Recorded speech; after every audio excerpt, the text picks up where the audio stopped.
بازرگان در نیشاپور میزیست کنیزی داشت، کنیزی ترک زیبا. این بازرگان باید به سفر تجاری میرفت. از خوف آن که مبادا پسرای به بلاغت رسیدش به همین کنیز چشم علو نکنند، گناهکار نشوند، به کنیز پدری خود مبادا جماع نکنند، نزد ابو عثمان حیری آمده التماس کرد که یا شیخ، گفت همین کنیز در نزد تو به امانت میگذارم، تا آمدنم از تو با تقواتر، از تو پرهیزگارتر در این شهر من کسی را سراغ ندارم، تا آمدن من در نزد تو ایستم. اول میبون نیستان کرد، قبول نکرد، اما وقت التماس التجای بازرگان دید که گفت من از خدا میترسم که من بود فرزندان زنا نکنن، به این کنیز گناهکار نشوند، زیرا این کنیز پدرشان است. شیخ قبولش کرد. یک روز قضای ازیدی چشم شیخ به همین کنیز افتاد. این شیطان ملعون وقتی که یک زنی بیگانه را میبینی، همون زن بسیار شهوت انگیز میکنند، خاصتا وقتی او زن زیبا باشد. دیگر خوش یاد شیخ کند، عاشق شد، دیوانه شد. دیگر آرام و تسکین شکم کرد. نه در نماز دیگه حضور قلبی پیدا میکرد، نه در طاعت عبادت، نه با ذکر نشسته میتونست. از خوف آن که مبادا خدای نکرده در وسوسه شیطان گیر نافتد، حتی رفتن خانه خود ترک کرد، دیگه خانهش نمیرفت. یک پیر داشت استاد با نام ابو حفص حداد، نزدش آمد گفت یا استاد به دادم برس که شرمنده میشم. این مردم به هزار امید آرزو اومدیم امانت چه در خانه من گذاشته است این شخص، این من خودم عاشق دیوانه شدم، نمیدونم چیکار کنم، این چه شرمندگی است. شیخ گفت به شهر ری سفر کن. در شهر ری شخصی است، یک عارف است به نام یوسف ابن حسین، او را ملاقات شو، از او دعا کن که در حق دعا کنه ان شاء الله خداوند این مشکل رفع میکنه. این عازم سفر ری شد، از نیشاپور تا ری خیلی راه است. آمد در شهر ری وارد شد. وقتی که از یوسف ابن حسین پرسان شد، مردم گفتند تو آدمی صالح مینمایی، از شکل صورتت معلوم است که پرهیزگار هستی، بنده خدا هستی، تو خانه یک فاسقی لوطی ملعون چی میکنی؟ او یک بدبخت است، یک شیخ شرابنوشی بلواتت مشغول است، لواتت میکند و بدبخت، تو چیز خانه او را سراغ میکنی؟ وقتی از هر کسی میپرسید همین پاسخ میگرفت، گمان کرد که استادم خطا کرده است. با خفا گشت آمد نیشاپور. پرسیدش ابو حفص حداد که دیدی یوسف ابن حسین؟ گفت آخی حضرت من گمان کردم تو نامش خطا گرفتی. از هر کسی یوسف ابن حسین سوال میکنم، در جواب میگوید که آخی این مرد فاسق است، فاجر است، خانه او نرو. گفت یا جاهل، من ترا نزد یوسف ابن حسین فرستادم، نزد مردم ری نه، بازگرد، برگرد برو پیشش، تو چیکار داری با گپی مردم؟ اومدید وقتی که میگفتن فاسق و فاجر است، میگفت که من بالاش پول قرض دادم، بالاش پول دارم، برام پول ما بگیرم.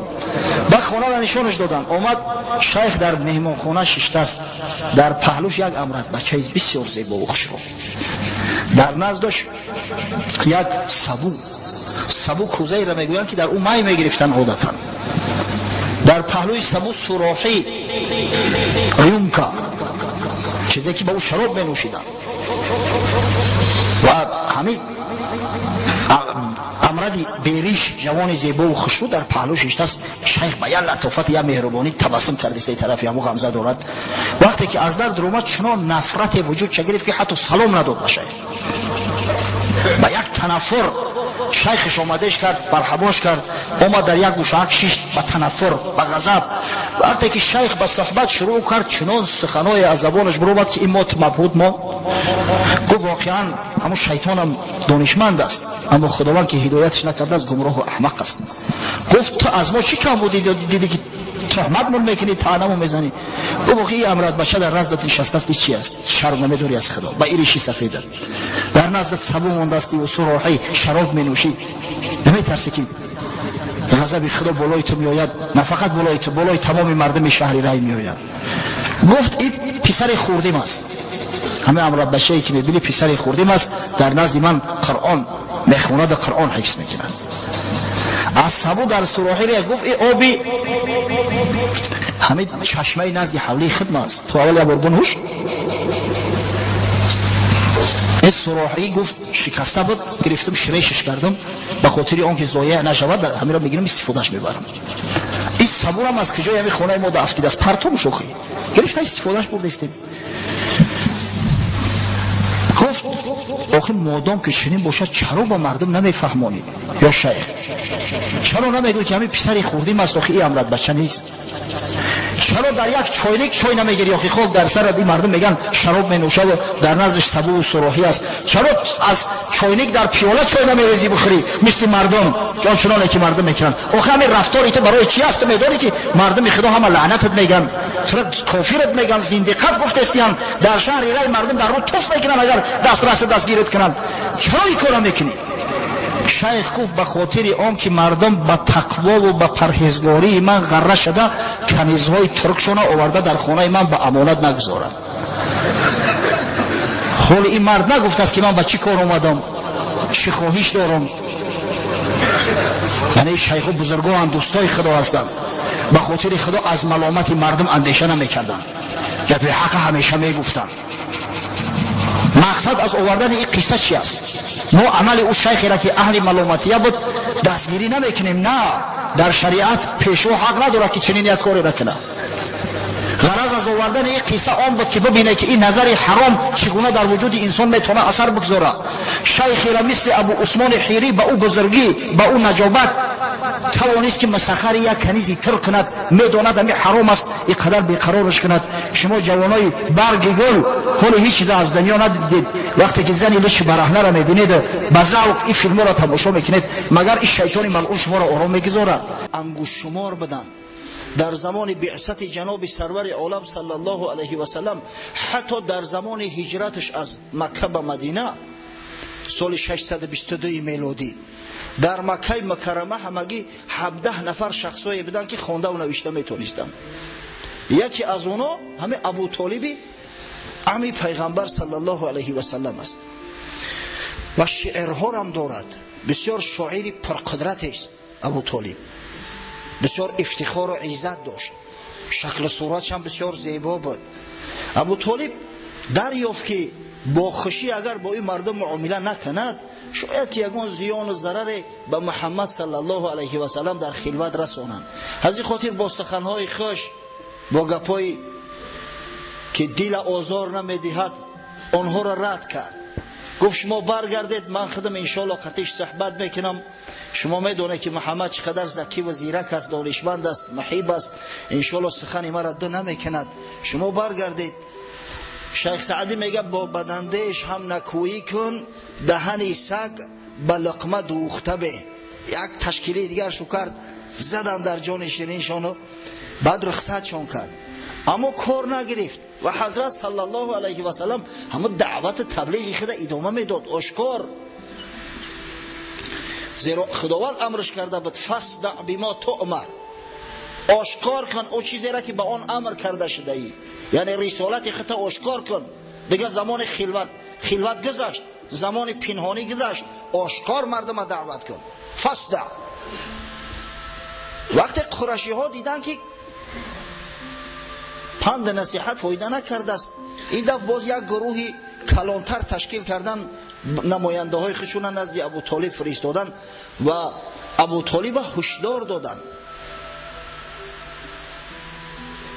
حتی که سیاستش کردن، بعضی ترس و واهمه ها خواستن بتنش. گفتن یا ابو طالب ما نزد تو آمده بودیم، دیدیم که یا سخنیت در جیانت اثر ندارد یا که تختم به پروا و لاابال هستی. اگر گفتن از دشنام و از حقارتگویی خداهای ما، یعنی همون بتهای سنگی زبان نپیچد، در قصد جانش میافتیم، او را به جزا نمیگذاریم. ما دیگر آرام نمیایستیم که دیگر عالما و دانشمندا و بت پرستای ما را سخنهای ناسزا گوید. ابو طالب دفت یک خطر جدی را احساس کرد، از او خاطر حضرت رسول الله صلی الله علیه و سلم صدا کرد، گفت پسر جان وضع بسیار وضع بد است، تو مرا و جان خود در دهشت نگذار، در اضطراب نگذار.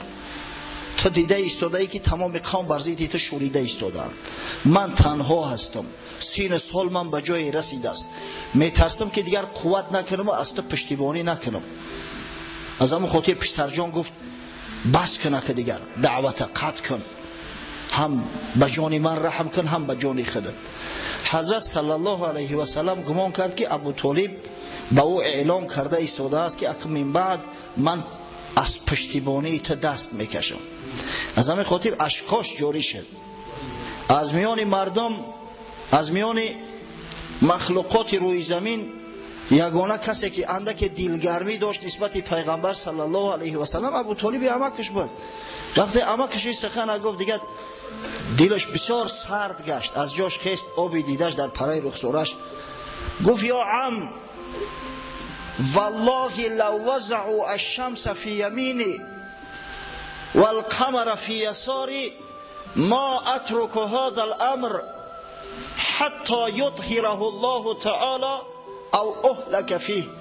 عمک جان گفت قسم به خدا اگر آفتاب در دست راستم بگذارن و ماهتاب در دست چپم بتن، از این راه من حریف نمیشم. دیگر از دعوت کسی مرا من کردن نمیتونه. گفت یا خداوند گفت دین خود چه پیروز میگرداند و دین توحید در این سرزمین پهن میشود، یا من در همین ره جان به جان آفرین تسلیم میکنم. وقتی میخواست گریان از نزد عمکش بروه، عمکش صداش کرد، عمکش هم گریان شد. بیا اینجا گفت پسر جان قسم به خدا گفت تا زمان من زنده هستم نمیگذارم که یک خار در پای تو بخله. برا گفت دعوت تا ادامه بده، تا وقت من هستم من کفیل هستم، کسی را نمیگذارم که به تو نزدیک شوم. دوستای ترا دوست میدارم اگر چنده که بدینشو یک نیستم، اگر چنده این دین قبول نکردم.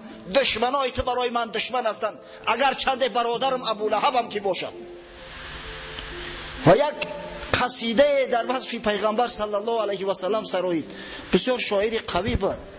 رنگش بعض شاعرای دروغه که ما نیسته که شب تا سحر عرخری که نوبد در سحر یکان چی اختراع کنه یک دو مصرعک بنویسه، از مصرعاشو بوی عرق می آید.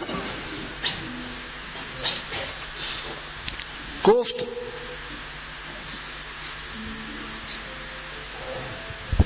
والله لا يصل إليك بجمعهم حتى أوسد في التراب دفينا.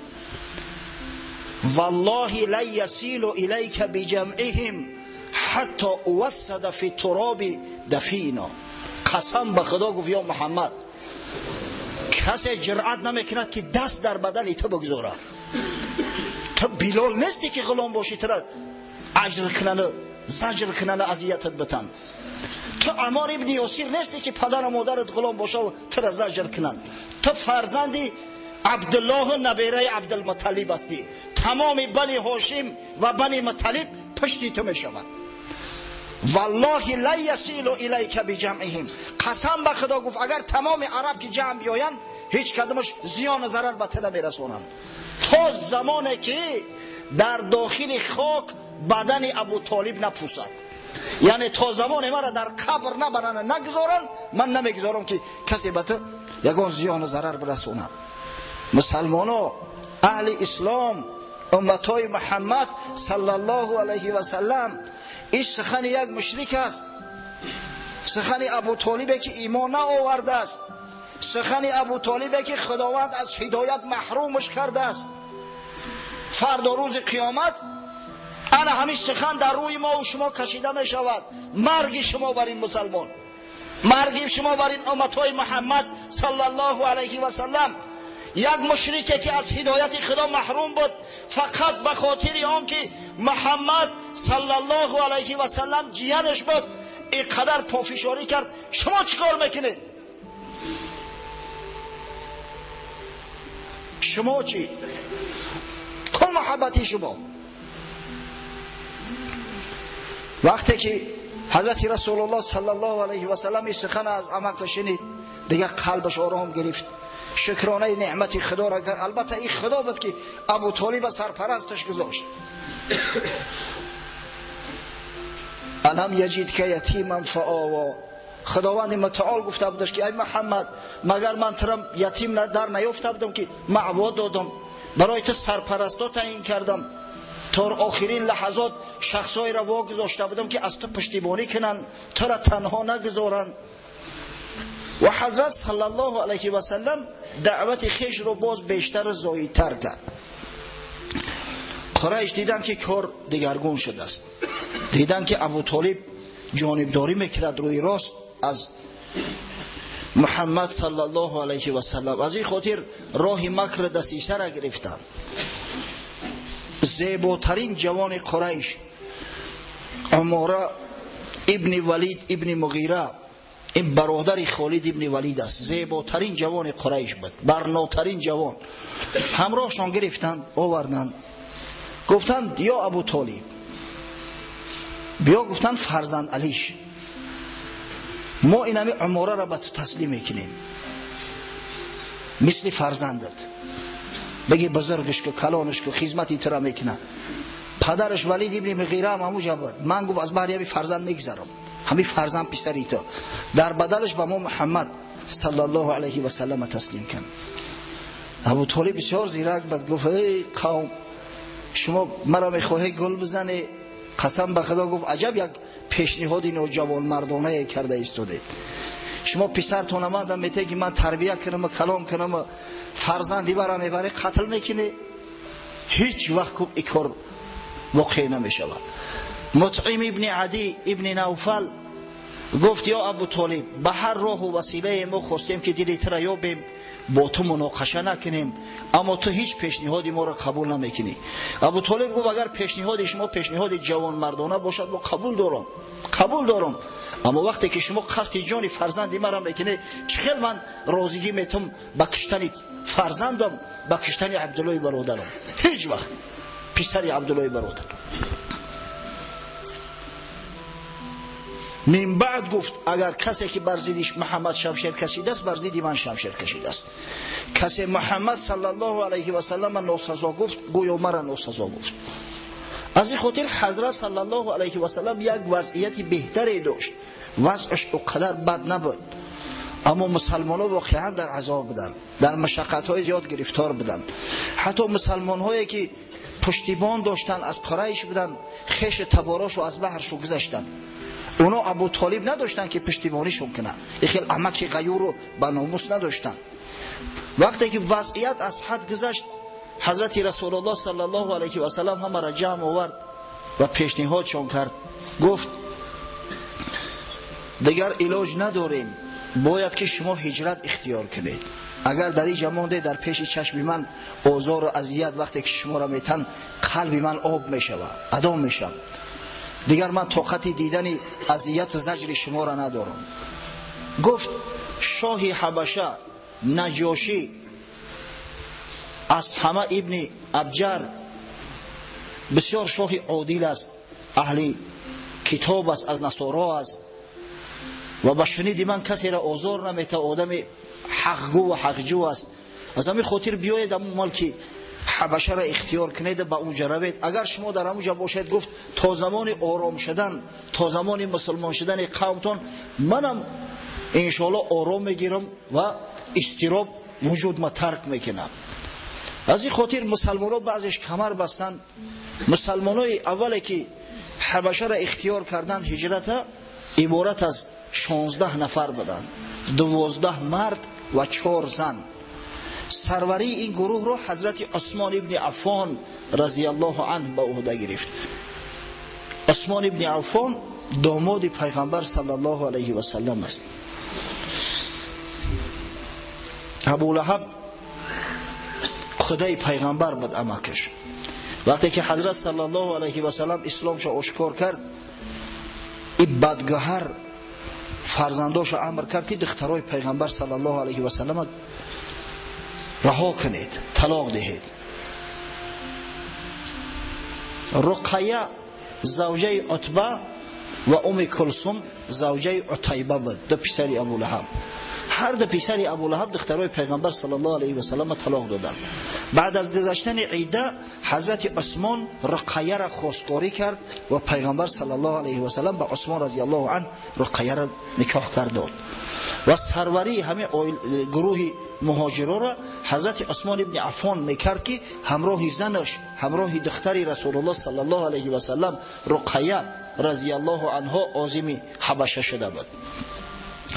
حتی در حقش حضرت رسول الله صلی الله علیه و سلم گفت بعد از ابراهیم علیه السلام و لوط علیه السلام سیم عائله که به خاطر خدا هجرت اختیار کرده است آن عائله عثمان ابن عفان است.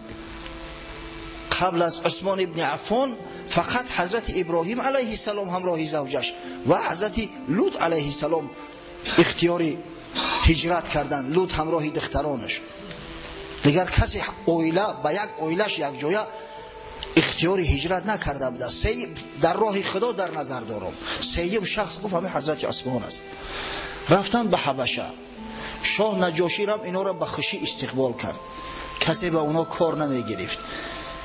این واقعه در ماه رجب سال 5 بعثت جناب سرور عالم صلی الله علیه و سلم بود، تخمین سال 615 هجری، ببخشید 615 میلادی. از بین چند ماه گذشت، در ماه رمضان حضرت رسول الله صلی الله علیه و سلم بار نزد کعبه آمد، نزد خانه خدا و سوره نجم که بر رسول الله صلی الله علیه و سلم نازل شده بود در نزد خانه کعبه تلاوت کرد. اگه تصور کنه که قرآن چقدر بزرگ است و وقتی که قرآن با صدای زیبا و صدای رسای محمد صلی الله علیه و سلم تلفظ می شود، خوانده می شود، چقدر جاذبه دار است. دیگر خواه و ناخواه تمام مشرکا همه هوش و گوشون به قرآن شد، همه دیگه موت و مبهوت مانده بودن، کرخ شدن از تلاوت رسول الله صلی الله علیه و سلم. خواند تا اینکه در همون موضعی که سجده هست در همون جا رسید. حضرت صلی الله علیه و سلم آیه سجده را خواند، فاسجدوا لله واعبدوا، و سجده کرد. تمام مردمی که در نزد خانه خدا بودند، اعم از مسلمان و مشرک، همه همراه رسول الله صلی الله علیه و سلم سجده کردند. حتی مشرکا به اختیار سجده کردند، خود داشته نتونستند. یک زمان به خود آمدن، مذمت شو کردن او کسایی که در نزد خانه نبودن که آخه شما پیغمبر را قبول ندارید، قرآن را قبول ندارید، چرا سجده کردید هنگام تلاوت قرآن؟ برای آنکه خودشان سفید کنند در نزد دیگر قبایل عرب، زیرا اگر دیگر قبایل میدونستند که اینو به حقیقت سجده کردن همه مسلمان میشد. پیشوای عرب قریش است. یک دروغ را از خود بافتند که با نام داستان غرانیق یاد می شود. این پدرسگا بعضش شاعر هم بدن اخی گفتن که در همینجا محمد صلی الله علیه و سلم وقتی سوره نجم میخواند در ضمن وقتی که خدای تعالی مذمت به تو را میکند، افرأیت اللات والعزی و منات ثالثه الاخرى،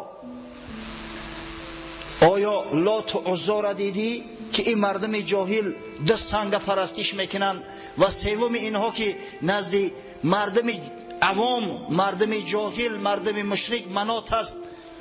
همینجا از خودشو علاوه کردن بعضی هاشو، از جمله یکی از شاعراشو با نام نضر ابن حارث قرشی پدرسک علاوه کرد که گویا رسول الله صلی الله علیه و سلم نعوذ بالله در همینجا گفته باشد که تلک الغرانق الاولی، تلک الغرانق الاولی و ان شفاعتهن لترتجى، یعنی این لات و عزی و منات پرنده های آبی رنگی بسیار بلند مرتبه هستند و امید است از شفاعتشون که فردا روز قیامت اینا شفاعت میکنن. نعوذ بالله تهمت به خدا زدن، تهمت به قرآن زدن، تهمت به محمد صلی الله علیه و سلم زدن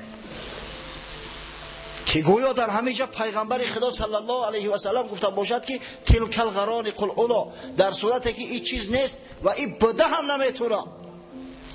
محمد که در مبارزه بر ضد بت‌های مشرکا از هیچ رو نتابید، از هیچ تهدید نترسید، اینقدر مال و ثروت براش وعده کردن قبول نکرد و دین موحدی را آورد. یگانه دین موحدی در روی عالم امروز دین اسلام است. چه خیل از زبانش این سخن میتونست بروید. برای خود سفید کردن بدگهرها همین سخن گفتم. غرض از آوردن من چی است؟ ایرا امروز متاسفانه دشمنان اسلام، کسایی که تیشه در ریشه اسلام میزنند به هر راه و وسیله، خاصتا نصرانی ها حیله و نیرنگ کرده همه چیزا قلمداد میکنن که گویا محمد صلی الله علیه و سلم فلان گپ گفته باشد، بعدا گویا پشیمان شده باشد و همون سخنا را ترک کرده باشد. نعوذ بالله. امروز کتابای مستشرقا را زیاد چاپ میکنن. کتابای شرق شناسای خارجی را در نظر دارم با خط کریلی، با زبان تاجیکی. از همین خاطر من شما را پیشکی هشدار دادم که مبادا اگر گفته نمیشود، اگر دیدید یگان دشمن اسلام همین سخنا را نوشته باشد، مبادا خدای نکرده با همین سخن باور نکنید که اعتقاد به این سخن کفر است. شخص کافر میشود، از اسلام خارج میشود. این مثل همون تهمتایی است که به مادر ما به عایشه زده بودند و امثال اینا که در اسلام زیاد دیده میشود. بسیار بسیار احتیاط کنید. آوازه به حبشه رفت که قریشی ها، مشرک ها اسلام آوردن. ببینه وقتی که سخن هر طرف می رود، وقتی هر کس یک سخن الوش کند، کار به کجا می کشد.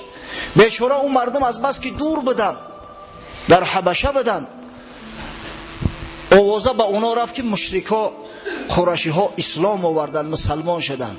با خشنودی و خرسندی به وطن برگشتن. این وطن بسیار عزیز است، بسیار شیرین است. اما وقتی آمدن به نزدیکی مکه رسیدن، دروغ آشکار شد. معلوم گشت که این یک دروغ بیش نبود است، یک شایعه بود است. از همین خاطر بسیار بسیار بیچاره ها متاثر گشتند، بسیار اندوهگین ملول شدند.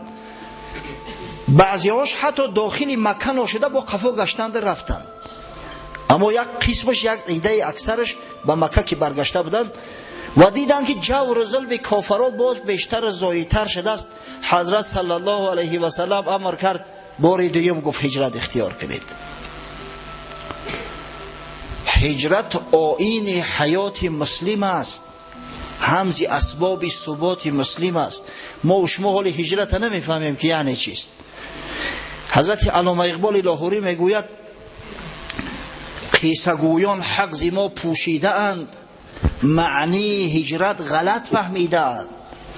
این تاریخ نویسا و قیصه گویا حقیقت از ما و شما پوشاندیان. میگن پیغمبر صلی الله علیه و سلم از ترس جانش نعوذ بالله از مکه به مدینه هجرت کرد، یا که مسلمان های عهد اول از ترس جانشون از مکه به حبشه هجرت کردند. چنین نیست. هجرت از ترس جان نمی شود. هجرت آیین حیات مسلم است، همز اسباب ثبات مسلم است. معنی آن از تنکابی رم است، ترک شبنم بحر تسخیر یم است. معنی هجرت چی است؟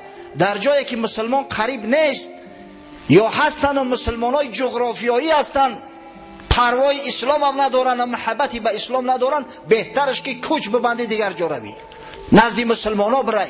زیرا تأثیر محیط بسیار بسیار مؤثر است. محیط تأثیری یا نیک میرساند اگر محیطی تازه و آزاده و محیطی سالم باشد، یا تأثیری بد میرساند خدای نکرده اگر محیطی ناسازگار باشد. از همین خاطر هجرت میکنن که نزد شخصای صالح بروند. چرا شبنم از برگ درخت بخار میشود و به آسمان میبراید، تا اینکه همراه ابر رفته در کوهستان بباره و بعد صحرا و دشت ها را مسخر کند. معنی هجرت ای است. معنای هجرت تأسیس دادن دولت اسلامی است، پایه‌گذاری اصل اسلامی است. به این معنی است، برای گریختن نیست. ای در این نوبت در بعض روایات اومده است 82 مرد، اما در بعض روایات دیگر حضرت عمار ابن یاسر هم همراه کردند به مهاجرا، گفتند 83 مرد و 18 زن عزم سفر حبشه اختیار کردند. خداوند نگهشو داشت. اگر چنده که مشرکای قریش به هر راه و وسیله میخواستند که صد مانع شوند، اما خداوند بسیار سفرشون قلعه گردانید که همین که به ساحل رسیدن به بندر، یک کشتی به دست عازم سفر حبشه در همون کشتی نشستند، دیگه مشرکا اینا را دستگیر کردن نتوانستند. اما از قفا دو شخصی بسیار ماهر و کاردانه به نمایندگی فرستادند، یکی عمرو ابن عاص و دیگر عبدالله ابن ابی ربیعه. به نمایندگی فرستادن با تحفه ها، گفتن نزد نجاشی رو، نزد سرداری یعنی شاه حبشه و با او هدیه های ما را برسانید، خبر کنید که این قوم های ما هستند، اینا از آیین ما هم بیزارن، از آیین تا هم به هر راه و وسیله که نباشد اینا را پس بگردانید. ما خوف آن داریم که شمارشون زیاد می شود در حبشه. عمرو ابن عاص همراه عبدالله ابن ابی ربیعه به حبشه آمدند. قبل از او که با نجاشی ملاقات کردند، عمرو ابن عاص بسیار سیاستمدار بود. این زمانهای بود که حال اسلام نآورده بود.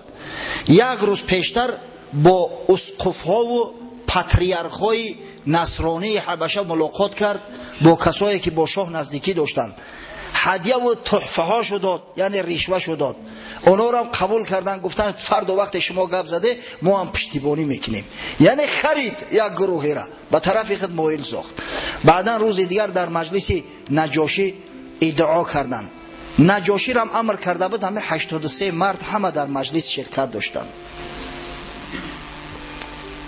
گفتند که شاه این قوم های ما هستند، اینا بزرگا و با خردای ما را جاهل و نادان میگفتند، خداهای ما را طعنه میزدند، ناپسندی نسبتی ما میکردند، دین دیانت پدر جد اجداد خیش رو فراموش کردند، با دین ایترام یگان ذره میل محبت ندارند. اینا یک دین نو اختراع کردند، ما رو پدرها و عمکها و خیش اقربای همین جوانا فرستادیان که تا قفا گردونده باز به حجاز بریمشون. از همین خاطر از تو خواهش میکنیم که پیشنهاد و التماس مردم مکه را رد نکنی. نجاشی بسیار شخصی خدا ترس خداجو بود. شخصی خدا ترس خداجو دو طرف مسئله را نپرسیده هیچ وقت حکم نمیکند.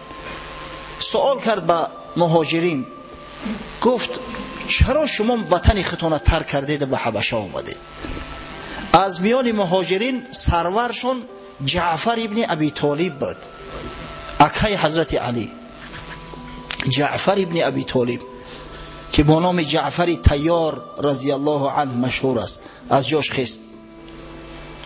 تصور کنه که پسر ابو طالب، پسر عمک محمد صلی الله علیه و سلم، اکای حضرت علی چه استعدادی داشت. همه استعداد اصلا استعداد خداوندی می شود، ازلی می شود، یعنی از نسل به نسل می گذرد. از پدر و مادر سفیه جاهل فرزند عالم کم میبروید. بعضی جاهلایی هستند که امکان خواندن نداشتند اما ذهن قوه حافظه قوی دارند، از اینا البته فرزندای دانشمند میبروید. اما او کسی که کم ذهن است، مادرم کم ذهن باشه و پدرم کم ذهن باشه، از این پدر و مادر دیگه چی توقع میکنی که فرزندی خوب و فرزندی صالح بروید؟ یک برادر قصه کرد، گفت یک معلم پدینیستود پسرش آورد در نزد من گذاشت، گفت همین را با خط عربی با خط الفبای نیاگان آشنا کن. یک بچه همکورس با اون قصه کرد.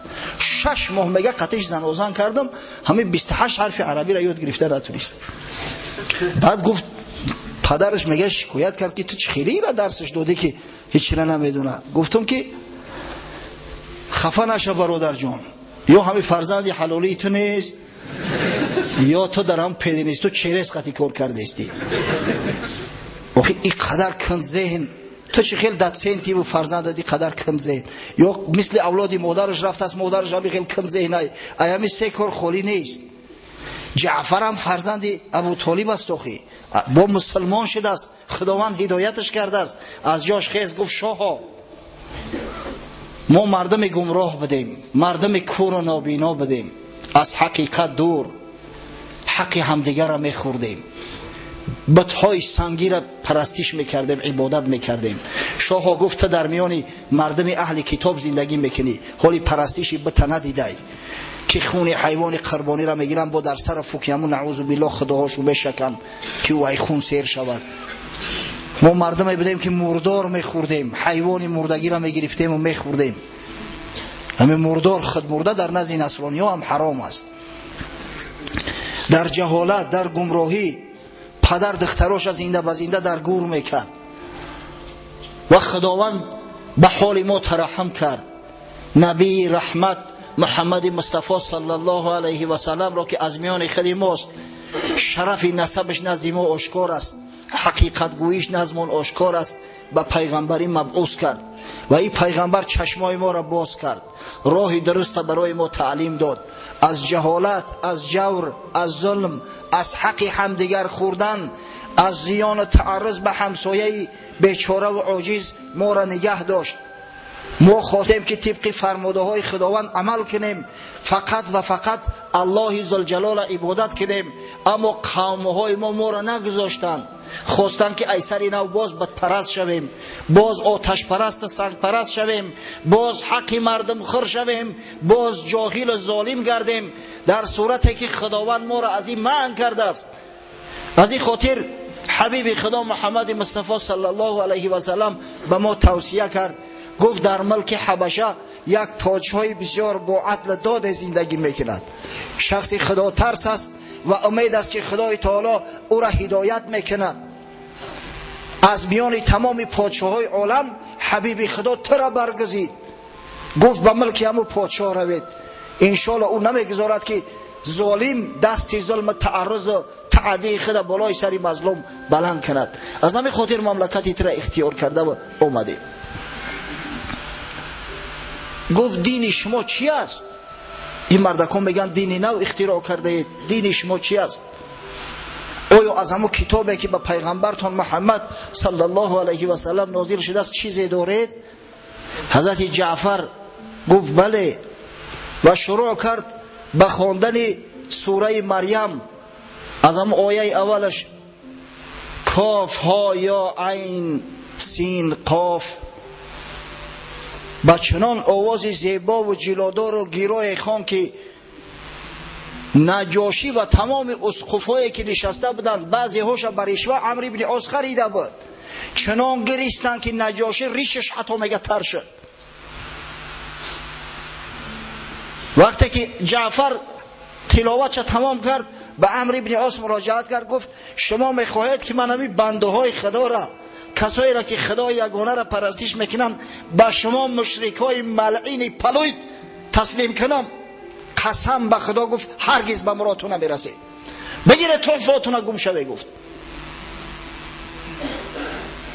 بسیار شرمنده و خجالت زده خفا گشتن، اما عمرو بن عاص دست بردار نبود. به رفیقش به عبدالله گفت فردا گفت یک پیشنهاد دیگر دارم، ولی یک مسئله دیگر را در بین میپرتم که از 100 جانشو یک جانشو خلاص نمیشود. عبدالله ابن ابی ربیعه گفت ترا به خدا قسم، او اگر چند در دین ما هم که نباشن، اینا قوم ما هستند، خیش اقربامون هستند، بیا نگوی سخنه. گفت نه، یک آرام باش، من نمیخواهم که سری پس از عهده کار نوبرآمده به وطن برگردیم. روز دیگر با صبح زود نزد نجاشی راه یافت، گفت برای خیر و معذور کردن اومدم اکا. گفت شاها این مردم تو نمیدونی در حق عیسی پسر مریم بسیار سخنهای قبیح میگن، سخنهای ناشایسته و نادرست میگن. نجاشی وقتی این سخن شنید در اضطراب افتاد. عیسی علیه السلام پیغمبر خدا است، خاصتا که این مردم نصرانی اکثری کلش نعوذ بالله ایره خدا و پسر خدا میگویند. از این خاطر صداشو کرد، گفت بیارشون. جعفر پیش قوم از قفا بادر اومدن، بیچاره اندک دهشت داشتن که چی واقعا شده باشد. نجاشی گفت شما در حق عیسی علیه السلام چی سخن میگویید؟ گفتن ما همون سخنی را میگیم که محمد صلی الله علیه و سلم از الله به ما رسانده است و خداوند متعال در حق پیغمبرش در حق عیسی گفت اعوذ بالله من الشیطان الرجیم انما المسیح عیسی ابن مریم رسول الله و کلمته القاها الی مریم و روح منه فآمنوا بالله و رسوله. الآیه این است، جزی نیست که عیسی عیسی مسیح پیغمبر خداست و کلمه ای است که خداوند متعال در بطن بیبی مریم او را القا کرده است و روح است که خداوند او را خلقش کرده است. پس ایمان بیارید به الله و به پیغمبرای خدا. یعنی گفت عیسی را ما پیغمبر خدا میدانیم. عیسی مخلوق است. مقصد نعوذ بالله خداوند فرزند نداره. آخی نعوذ بالله ما مخلوق خدا نمیگیم. وقتی این سخن گفت نجاشی یک مشت در زمین زد با غضب و از زمین یک چوب را برداشت. گفت قسم به خدا بین آن چیزی که نزد ما هست از عیسی علیه السلام و بین این توصیه و این توصیفی که در قرآن محمدی آمده است مقداری آن همین چوب حتی فرق نیست، تفاوت نیست. واقعا گفت عیسی علیه السلام پیغمبر خدا است. نصرانی ها ششته بودن، ملاهای نصرانی اگه از پاچو می ترسند به هر حال بینشو یک فشفش و مشمششید. گفت قسم به خدا اگر حیحوی کنه اگر نعره هم که بزنه حقیقت حال همی است. شیخ محمد غزالی مصری او ابو حمید محمد غزالی نیست، یک معرخ بسیار بزرگ عصر 20 است. در کتاب معروفش فقه السیره وقتی همینجا چیز میکند شرح میدهد که در میان نصرانی ها طائفه های هستند که حضرت عیسی علیه السلام همچه پیغمبر خدا میدونن. یعنی او را فرزند خدا نمیگن، نعوذ بالله خدا نمیگن، بلکه همچه پیغمبر خدا قبول دارن. با نام عریسیان معروف و مشهور هستند این طایفه. و نجاشی یعنی همه از همه نیست، از همون طایفه بوده است، یعنی از همون کسایی بوده است که حضرت عیسی علیه السلام پیغمبر خدا میدونستند.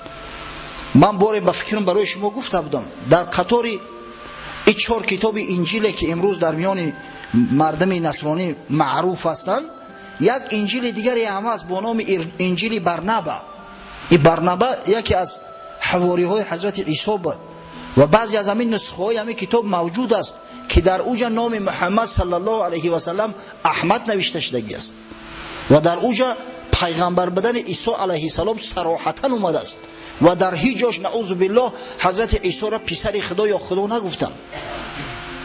از همه خاطر بین نجاشی و بین اسقفاش یک اختلاف بود و نجاشی وقتی که از قرآن شنید که عیسی علیه السلام پیغمبر خدا است گفت قسم به خدا او سخنی که عیسی گفته است و او سخنی که محمد میگوید بین اینا مقداری حتی همین چوب تفاوت نیست، هر دش یک هستند. و شخصی حق طلب بود، حق جو بود. از این خاطر بود که خدای تعالی این مرد صالح هدایت کرد و همین شخص مسلمان شد، اگر چند محمد صلی الله علیه و سلم با چشم ندیده است. هم قومهاش کسای همراهش زندگی میکردن، از یک طبق همراهش نان میخوردن، بعضیش مسلمان نشدن، در شرک و کفر رفتن. اما نجاشی که پادشاه یک مملکت بود، نجاشی که با چشم سر محمد صلی الله علیه و سلم ندیده است، فقط وصف صفت او را شنیده بود، وقتی که خدای تعالی هدایتش کرد اسلام آورد. و نجاشی وقتی که وفات کرد حضرت رسول الله صلی الله علیه و سلم از مدینه منوره نماز جنازه خواند. مسلمانان را همه را صف گیراند و رو به جانب حبشه نماز جنازه نجاشی را حضرت صلی الله علیه و سلم خواند. از خدا رحمت و مغفرتش کنه. ببینید نجاشی اصلا شاه هم میگن، شاه در تاریخ افیوپیا تاریخ چندین هزار ساله داره، صدها و هزارها خیلی نجاشی ها گذشتیان، اما نام یکی از همونا از همه ابن ابجر در تاریخ ماند به خاطر آنکه مورد هدایت خدا قرار گرفت و نسبت مسلمانا نسبت محمد صلی الله علیه و سلم راه عدل عدالت پیش گرفت. این بود قصه مهاجرا. حضرت امام جعفر ابن ابو طالب رضی الله عنه مدت طولانی در حبشه زندگی کرد تا سال 7 هجرت قریب مدت 15 سال در حبشه زندگی کرد. اکثر مهاجرا همراهش بودن بسیار زندگی مرفه و خوش داشتند و مسلمان ها هم جوان مردن. اخی همه هر کسی مسلمانی حقیقی باشه واقعا جوان مرد است. بار بین نجاشی و بین بعضی از قوم ها جنگ اختلاف واقع شد. همو اسقف هایی که نعوذ بالله دعوا میکردن که عیسی خداست یا عیسی علیه السلام پسر خداست، بر ضد نجاشی شور و ولوله برداشتن، مردم قایم ساختند. یعنی یک قیام مسلحانه شد و در همین جنگ 83 مرد مسلمان شمشیرها را گرفتند، از جانب نجاشی بر ضد دشمناش جنگ کردند و خداوند غلبه را نصیب نجاشی گرداند. و نجاشی را دید که در وقت تنگی یا جوان مرد بدیان دستگیری کردن. از همین خاطر تا آخرین لحظه دستگیری و کمک بی‌دریغی خود نسبت اونا جاری ساخته بود. خب اکنون میاییم مکه مکرمه. مسلمان ها الحمدلله جاهاش نگرفتن. در مکه فقط شخصای ماندن مثل رسول الله صلی الله علیه و سلم که پشتیبان داشتن، سخت از اونا دفاع میکردن، یا شخصایی که بیچاره‌ها قدرت امکانیت هجرت کردن نداشتن، بعضیش غلام بدن امکان نداشتن، یا شخصایی که اسلام خودشون پنهان داشته بودن، کسی نمیدونست که اینا مسلمان هستند، دیگر کسی باقی نمونده بود. از این خاطر به هر راه و وسیله به حضرت رسول الله صلی الله علیه و سلم فشار و تضییق ها زیاد شد. حضرت آشکارا نمازش میخواند، در نزد خانه کعبه می اومد و آشکارا نماز میخواند. اول شخصی که به مقابلش خست ابولهب عمکش بود. بیگانه ها جرأت نکردن، اما این بدسیال ابله فرزند عبدالمطلب بر ضد جیان خودش قیام کرد. ببینید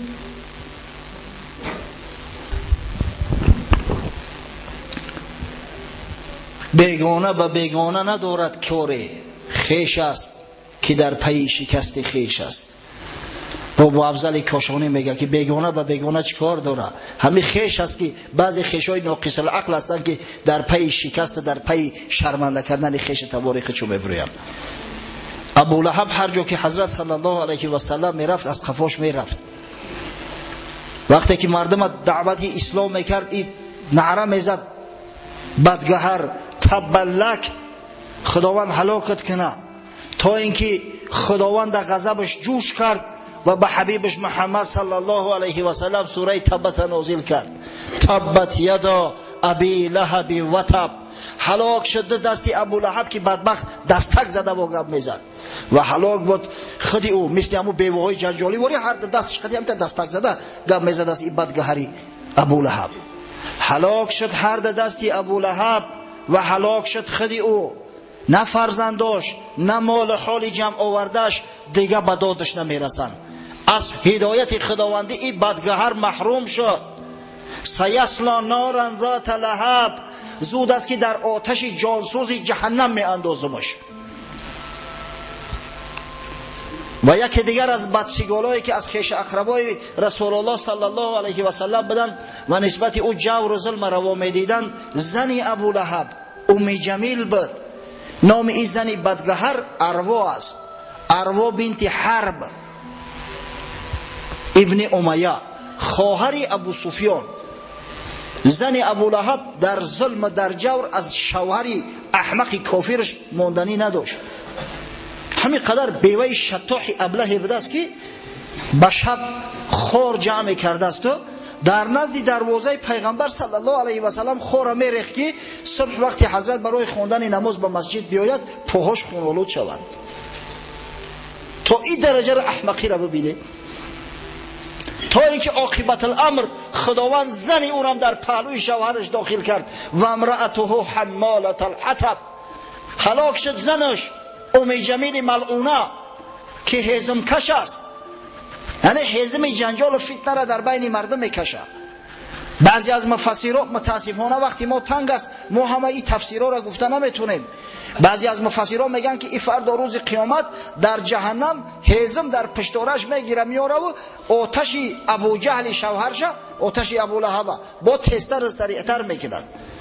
وقتی این بیوه شطاح شنید آیه قرآن تلخش کفید، یک سنگ در دستش گرفت و با جستجوی رسول الله صلی الله علیه و سلم به سوی خانه کعبه شتابان آمد. آمد از شدت غضب بدگهر موهای سرش مثل دمی خریزیشت آویزان صراخ کرد که محمد در کجا است؟ حضرت صلی الله علیه و سلم در پهلوی ابوبکر صدیق شیشته است. خداوند چشمی شطاح کور کرده است، دیده نمیتونه. دعوا داره که یا ابوبکر دوستت محمد کجا است؟ من شنیدم که مرا طعنه و مذمت کرده است، به همین سنگ در دهنش میخواهم بزنم. حضرت خداوندی چشماش کور کرده است. با تهدید کرد که یا ابوبکر بر رفیقت بگو که منم آرام نمیستم، من هم شاعری با قوتم، من میتونم در جواب شعر بگم. از جمله همین شب گفت یک شعر اختراع کردم: مزمما عصینا و امره ابینا و دینه قلینا. مزمم گفته حضرت رسول الله صلی الله علیه و سلم این خونه سوخته ها طعنه میزدن. خداوند محمدش گفته است، اما این پدر سوخته ها مزممش میگفتن.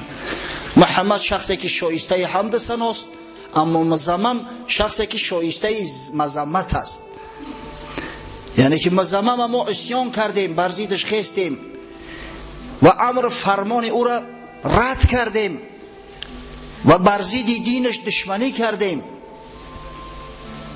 ها گفت خبرش که من شاعری با قوتم. ارود سیا شاعرها مردند، تو شاعر شدی، ای کدام قور لحد پیدا شدی. از شعرش، از سرایده های این زنی کافره همین قدر در تاریخ مونده است. همین هم برای مذمت، برای حماقتش ثابت شدن.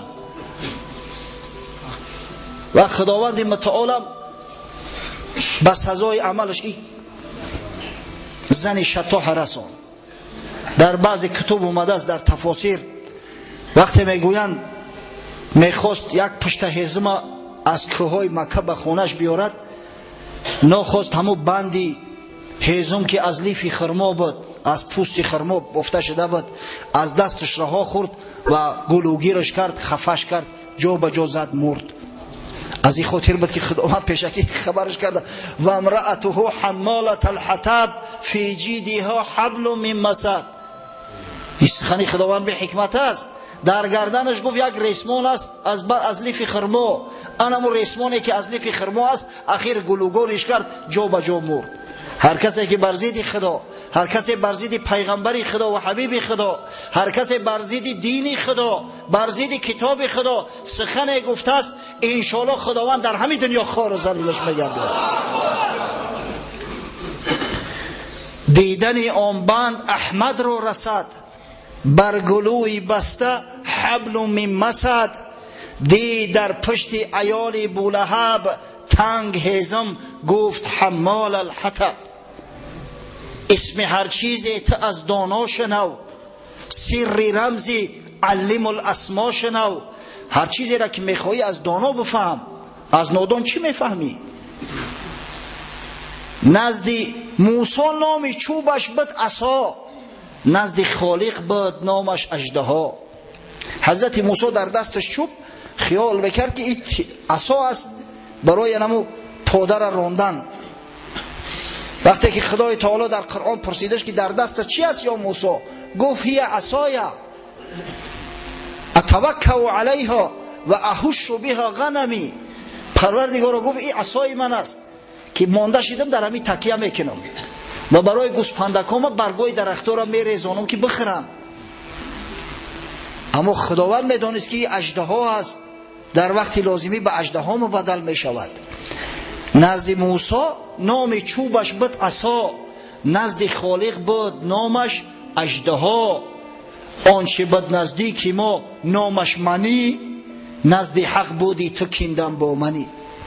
او چیزی که ما آبی منی گمانش میکردیم، حق سبحانه و تعالی علیه او را نقشه کشی کرده است، صورت کشیش کرده است. این همی جوان نازنین حاضر و ناظر که در مسجد در مقابل ما شیشته است، خداوند علیه صورت شکل ای را در هم داخل آبی منی علیه نقشه کشی کرده است. از این خاطر بود که خداوند گفت فی جیدها حبل من مسد. در گردن ام جمیل یک ریسمان است از بند خرما که آخر الامر اجلش به همون ریسمان میتین، در آتش جهنم ابدالآباد میسوزند. پسر بزرگش او قدر به پدر تقلید نمیکرد عتبه، اما همین عتیبه فرزند خردیش شوهر ام کلثوم بسیار پدر سوخته بود، بسیار پدرسگ و بدسگال بود.